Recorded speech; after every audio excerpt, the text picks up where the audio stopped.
Denise, and I just wanted to do a follow-up to the canning of the rice pudding.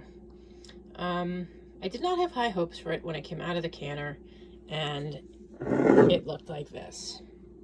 There's solid mass of rice at the bottom, and then there's this sort of gooey layer that has separated from the rice, and yeah, that would be the cinnamon.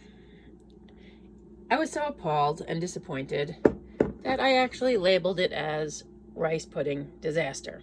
The next day, I said to myself, you've got 6 of these pint and a half jars. Let's try to do something with this. So I dumped it out. This is one of the same thing. You can see I had not gotten around to labeling this one a disaster yet. I had stuck it in the fridge to see if chilling it would do anything. I shook it all out into a bowl. Yes, I had to use a fork to dig out that lump of rice that had been at the bottom. And then I proceeded to break it up. And I don't know why, even with all that extra liquid, the rice did not choose to float around and cook like you'd think it might. That it basically was like a little rice brick at the bottom.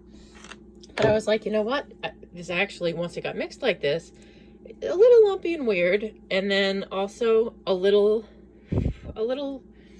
watery, which surprised me. When you compare it to this, you would, and this whole solid thing having to be broken up into that already thick stuff. The last thing I expected was for it to be thin at all. Now the taste was really good. It tastes nice and creamy and it's like the cinnamon, which is how I like my rice pudding. But I decided, what else can I do? I'm not going to waste it.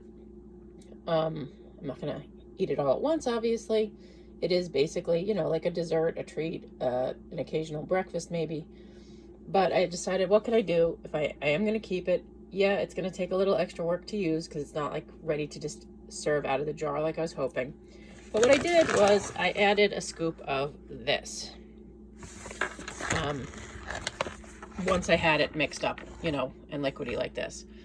So, yes, it adds 120 calories to your pint and a half, but it also adds 25 grams of protein and only 1 gram of sugar. So, as someone who wants to make sure they keep enough protein in their diet, I'm always looking for ways to add protein to what I'm eating, even if it is just a snack food. And with my smaller stomach, this would definitely be a 4 or 5 serving size container. So I figure if I'm getting at least 5 grams of protein per serving, that's better than it just being purely a sugary thing. So did it turn out the way I wanted? No, not exactly. But did I make the best of it by adding something to it? Yeah. And is the final product actually pleasing to eat?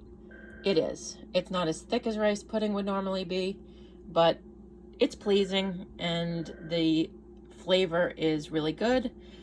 What I put on there, added the protein powder. Excuse my phone is ringing in the back there. Is salted caramel, which is a pretty universally acceptable as far as you're adding it to something sweet kind of flavor. So thank you for watching, and I just wanted to let you know, I don't just show the successes. When something turns out a little weird, I will definitely tell you that too. And thank you for watching. Have a great day.